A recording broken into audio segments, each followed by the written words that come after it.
Welcome back to New Rockstars. I'm Erik Voss, and this is a breakdown of Marvel's Moon Knight Episode 1 as we meet our hero grappling with dissociative identity disorder, and one of those identities possessed by an Egyptian moon deity, which gives us all a new cover story for when we obliterate our friends' bathrooms. I swear it was Khonshu who shit in the tub. As we always do here at New Rockstars, we're gonna break this down in depth because unlike other MCU titles, Moon Knight is less about the Marvel Easter eggs than it is truly impressive cinematic details that make this series a fascinating mystery and character exploration. Also, our merch partners have dropped new Moon Knight inspired hoodies and shirts, a cool looking new latest obsession design, and when you get one of those, you'll get the added option to write in a custom shout out that will appear on screen in our Moon Knight after shows, so get your hands on one of those at newrockstarsmerch.com. The episode opens not with the hero, but with the villain, Arthur Harrow. Tattooed on his arm are scales head in the mouths of crocodiles, those croc heads also on the head of his staff, for the Egyptian deity he serves, Ammit, a funeral figure associated with judgment, seen with the head of a crocodile, front legs of a lion, and hindquarters of a hippopotamus. The Egyptians believe that when you die, the god of the dead, Anubis, weighs your heart on scales against the weight of a feather, and if it weighs more, you are fed to Ammit. Ammit was not worshipped as a god per se, but feared by Egyptians as the devourer of the dead, dooming them if they didn't adhere to the principle of Ma'at, which referred to a way of life that pursued truth and balance and justice. Philosophically, there's actually a lot in common here with Thanos, another MCU villain with a religious zeal to cull all of life by half. But whereas Thanos saw fairness in randomness, Harrow and his disciples believed that one's soul should be judged on its merits, past, present, and future. At least you can imagine in a post-Thanos society, one's fate being determined by a bit more order is a cult mentality Kool-Aid flavor more folks would like the taste of. In his ritual, he shatters a glass and then puts the broken pieces in his sandals, walking on them with bare feet. Now, walking on broken glass is a real-world meditative practice, but Harrow hides this inside his shoes, spending the whole day enduring great pain, but telling no one. This tells us that he is not doing this for show. He is a true believer. And the music we hear is Bob Dylan's Every Grain of Sand, one of Dylan's 80s spiritual tracks recorded after he found Jesus, became a born-again Christian. Kind of like how Arthur Harrow sees himself as a reborn evangelist. Every grain of sand refers to how Dylan saw the master's hand in every tiny particle of nature. And for Harrow, in every person, he sees Ammit's judgment. That could be another reason he walks on this broken glass. With every step, he pulverizes this glass back into grains of sand.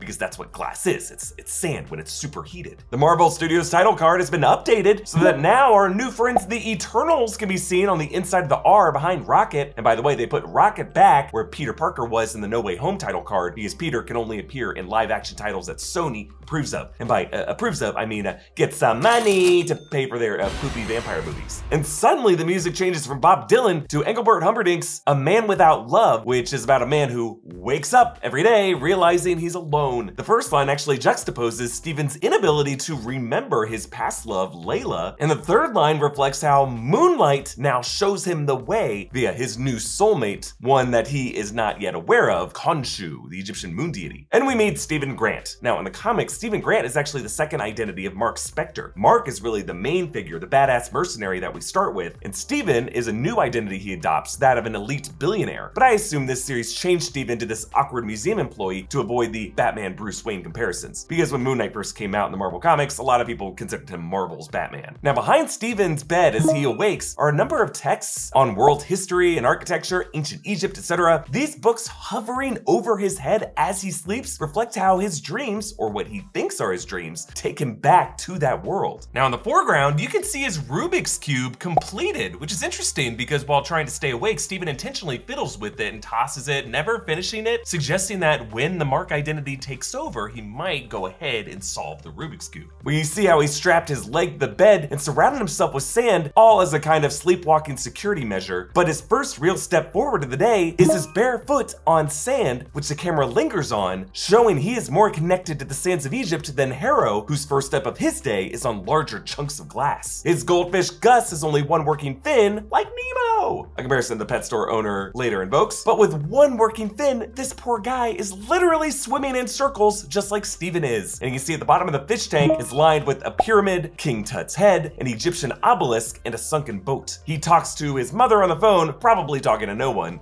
Hello, Mom. It's me. Just checking in. I got your postcard.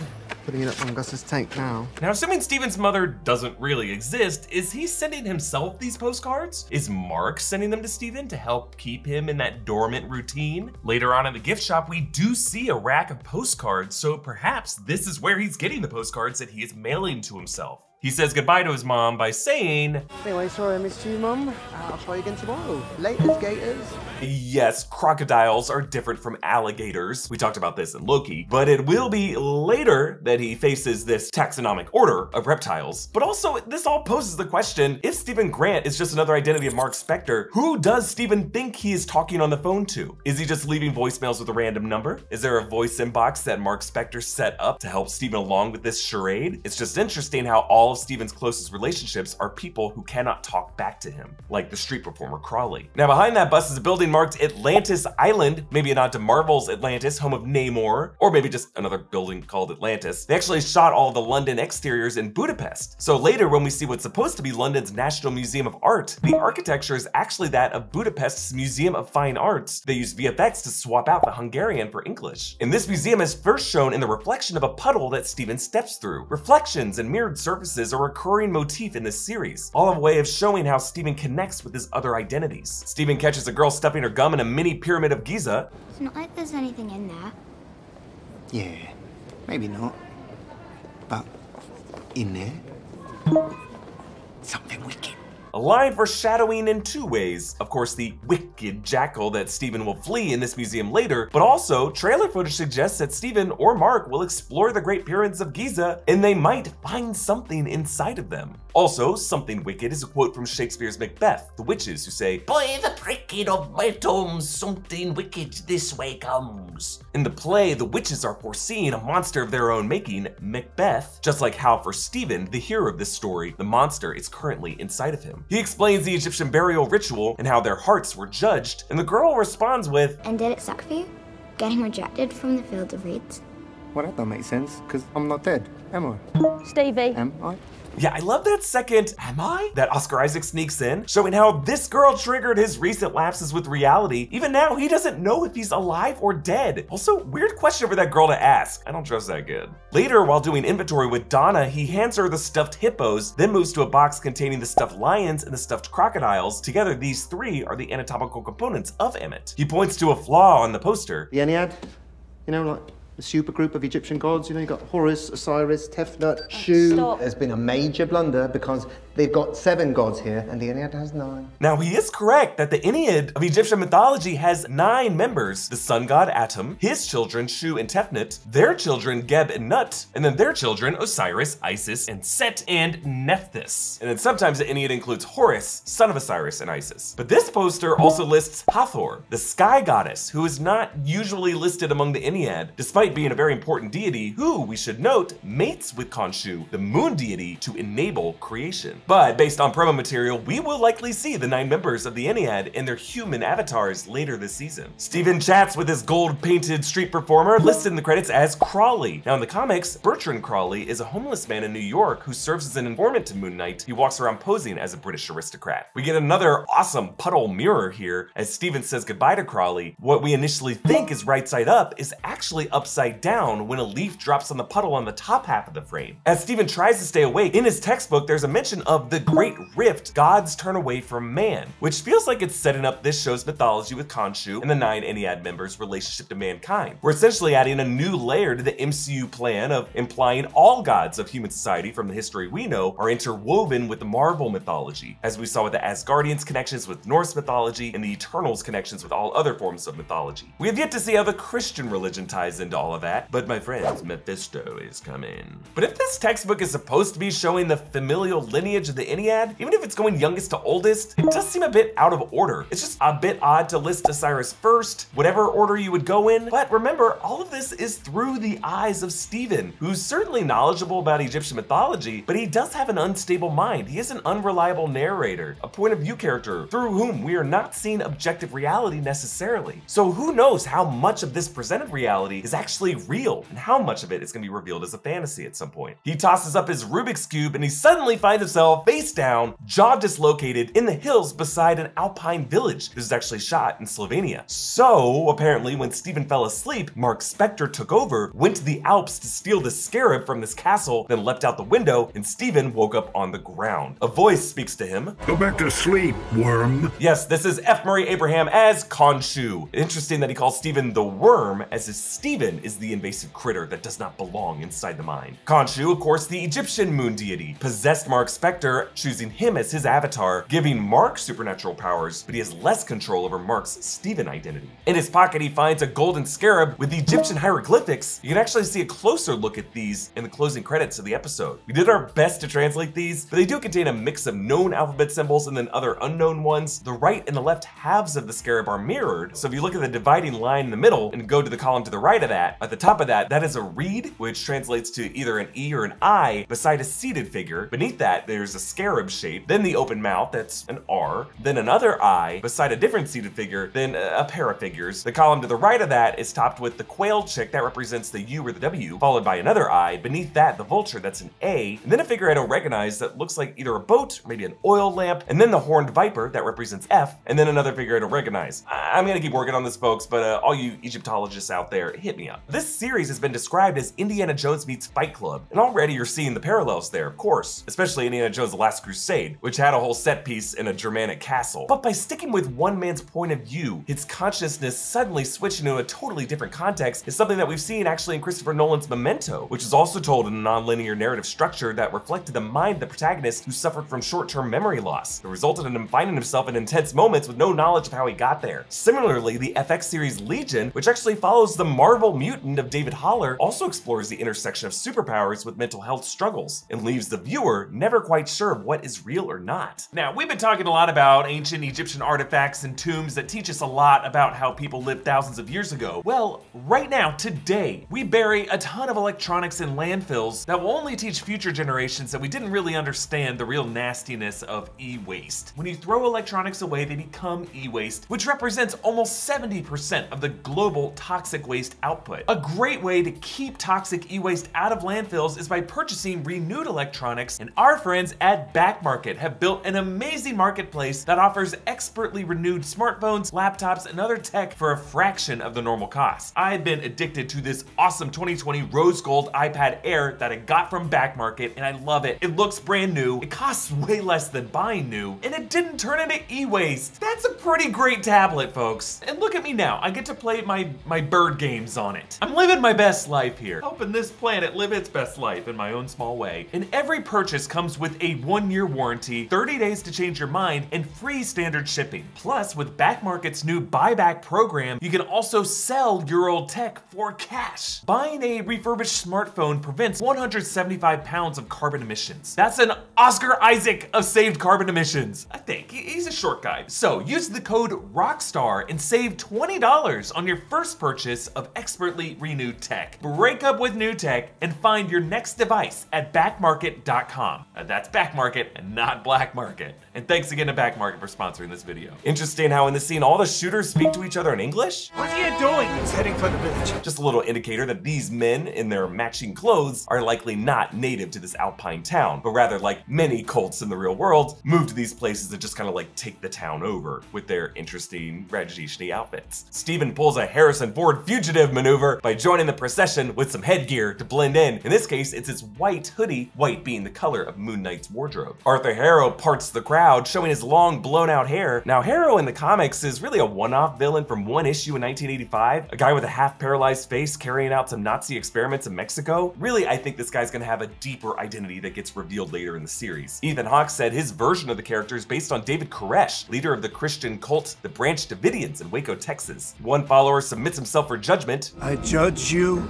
in Amit's name with but a fraction of her power. The tattoo scales sync with the swinging of the staff, which turn green to signal a balanced soul. Meanwhile, the old woman, the tattoo turns red, with one scale having a larger pile weighing it down. I've been good my entire life. I believe you, but the scales see everything.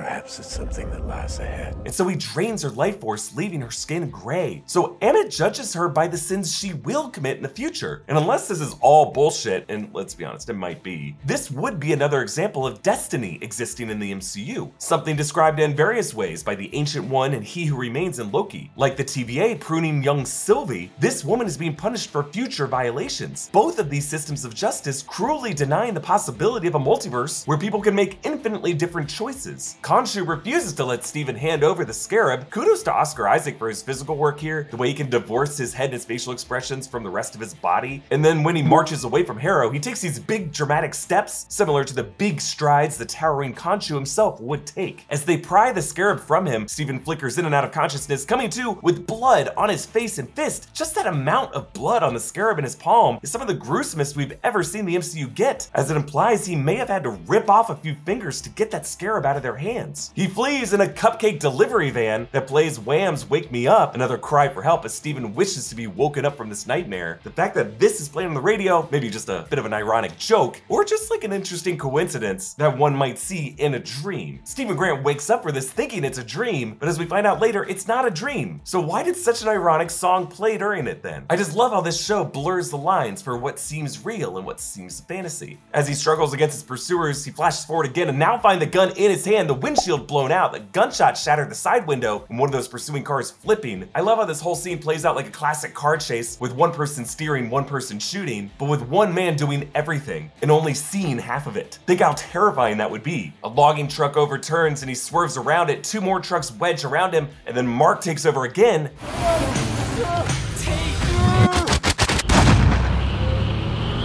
Yeah, I like how on the transition out of it, you hear the gunshot, as if the gunshot is what woke Steven up. The gunshot that probably shot the driver of that sedan. But before the logs crush him, Steven wakes up, he thinks back home. Presumably, Mark was able to get out of that somehow, made his way back to the UK, back into the apartment, and back into bed. And a shot from behind proves this, showing Steven with reflections on either side of him, proving his truly split identity. Yet his leg harness, the sand ring, the door tape, all seemingly undisturbed. But think about it, if it was another identity taking over, not him sleepwalking, Mark would have been fully capable of avoiding the sand, replacing the tape himself. It's a huge pile of crumbled tape in that trash can. I highly doubt Steven counted all the watts. But Gus now has a second fully functioning fin. As indicated by the pet store clerk, Mark during that lapse period must have replaced the goldfish, kind of like parents who replace kids' goldfish when the fish die and they hope the kids don't notice. Steven realizes he missed his date at the steak restaurant because it's Sunday, not Friday. I'll have a steak, please.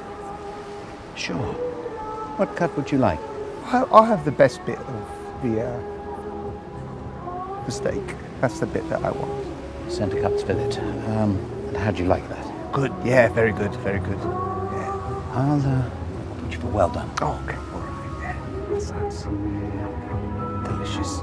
Oof, for anyone who eats steak, this is painful to watch. You never cook a fillet to be well done. You're ruining it. I'd rather eat poodle shit. But obviously, Steven is a vegan, and Mark was the meat eater who picked this steakhouse to begin with. He finds some scratches on his apartment floor for where the table was dragged over to access the hidden crawl space, and on the cell phone that he finds, all the calls are to Layla, except one listing Ducamp. Jean-Paul Ducamp is a mercenary and ex-French Foreign Legion officer who is a partner to Mark Spector in the comics. Mark's voice speaks to him, and he sees the reflection in the bathroom mirror shaking his head when Steven hadn't done so. He flees to the elevator, which stops mysteriously on an empty third floor, and then again on the second, where Khonshu lurches toward him from the end of the hall. Terrifying horror imagery here. As in the comics, Khonshu has a beaked skull and a crescent moon staff, and his limbs are wrapped in linen like a mummy, though I like how his tail wrappings seem to float as if detached from gravity. Just amazing character design here. Khonshu grabbing the lift door turns it into an elderly woman, but even that doesn't make total sense if you think about it, because if she was at the other end of the hall, she would be nowhere near the summoning button. And despite this elevator previously headed down from the second floor, it's now back up on the 5th floor, where his elderly neighbor is visiting her friend, Claire? And we saw Steven repeatedly hit the button for the ground floor. It should not have gone back up to the 5th. Now, sure, this may just be the building's electrical problems that Steven alluded to, or maybe Khonshu screwing with him, but really I think another example of how basic things in Steven's reality are not abiding by normal logic. Steven turns around and sees Khonshu right behind him. I love this close-up because you can see all the texturing and indentations on Khonshu's skull, like the little hairs wafting out from the back of it. But now when we whip pan to Steven's reaction, he's back on the bus, meaning from the 5th if floored, and now Mark must have been in control. We see Khonshu standing on the street,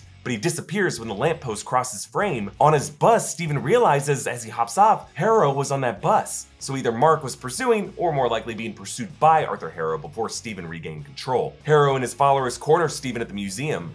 Had Ahmed been free, she would have prevented Hitler and the destruction he wrought. Nero, the Armenian genocide, Pol Pot. While alluding to history's worst crimes against humanity, Harrow invokes the baby Hitler thought experiment. What if Hitler could have been prevented from becoming the mass-murdering dictator? Something Deadpool 2 addresses head-on. Harrow goes on to say, But she was betrayed. Was she? By indolent fellow gods. Oh. By even her own avatar. Avatars. Blue people.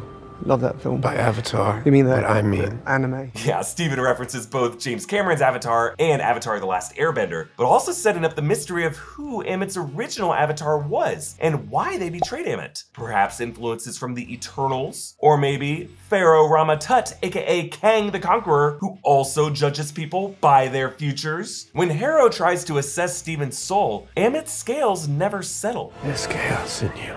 That's because Steven has a completely different moral alignment than Mark does. And the destiny of this total individual is really a complete variable depending on whoever is taking control. Now, would that mean that anyone with dissociative identity disorder that Harrow assessed would get the same result? Maybe, but I really think Steven and Mark's condition is amplified by Khonshu's possession, making him uniquely impossible to judge. That night as the museum closes, the crescent moon glimmers overhead, foretelling this as the night Moon Knight will finally rise. Steven passes his reflections and the two others remain in the glass. Mark turning back to see what is stalking Steven, in this case the jackal that moves in the foreground, a jackal released by Arthur Harrow to recover the scarab. In another shot, Steven is perfectly framed behind a half-broken bust. Just a really cool way of showing how he is sharing his mind with one of these ancient figures. The jackal appears again behind statues, its eyes glowing. Super creepy. Steven flees into the largest and nicest public museum bathroom I've ever seen. Steven, I could save us. But I can't have you fighting me this time. You need to give me control. You understand? What control of what? What are you talking about? That thing's about to break through the door. I love how for all of this, we stay in one take, transitioning through whip pans, but staying in Steven's point of view. At first, the Mark reflection turns to face him while all the other infinite Steven reflections match Steven's movement, but after Steven turns to look at the door and then back to Mark, now only the Mark reflection is there in the mirror. So there may be other infinite identities in this mind, but Mark has the full attention right now. And then the music cuts out as he says, You're not gonna die. Let me save us. And so Steven finally looks directly at Mark into his eyes, and the transformation begins. Though notice, while the mummy wrappings envelop our Mark/Steven, in the mirror reflections on the side, nothing is happening. Again, from the standpoint of objective reality, it's hard to really know how much of this is truly real. Flickering on the bathroom walls are glowing hieroglyphics, and then we cut to outside the bathroom, initially hearing the scuffle, but then Sink crashes against the wall, and the jackal tries to flee, but Moon Knight drags him back in. Water pouring down from the broken sinks, giving us another mirrored surface to reflect this character from below. He turns to us, glowing white eyes from behind the mummy wrappings and a hood with a crescent moon sigil and a beaked tip of that hood, evoking the skull of Khonshu. Suspended in his chest, in those mummy wrappings, is his crescent moon weapon. Our final image of the episode leaves us with Moon Knight's eyes, glowing white like the moon. The color white is important to Moon Knight, described amazingly in Charlie Houston's 2006 comics. I don't wear white to hide myself. I wear it so they'll see me coming, so they'll know who it is. Because when they see white, it doesn't matter how good a target I am. Their hands shake so bad they couldn't hit the moon. I just love how this sequence began with our fear for the glowing eyes of the jackal, and it ends with the jackal being afraid of its prey taking on the glowing, terrifying eyes of the hunter. Again, check out our awesome Moon Knight merch over at NewRockstarsMerch.com. You can follow me on Instagram and Twitter at EA Voss, follow New Rockstars, and subscribe to New Rockstars for more analysis of everything you love. Thanks for watching. Bye.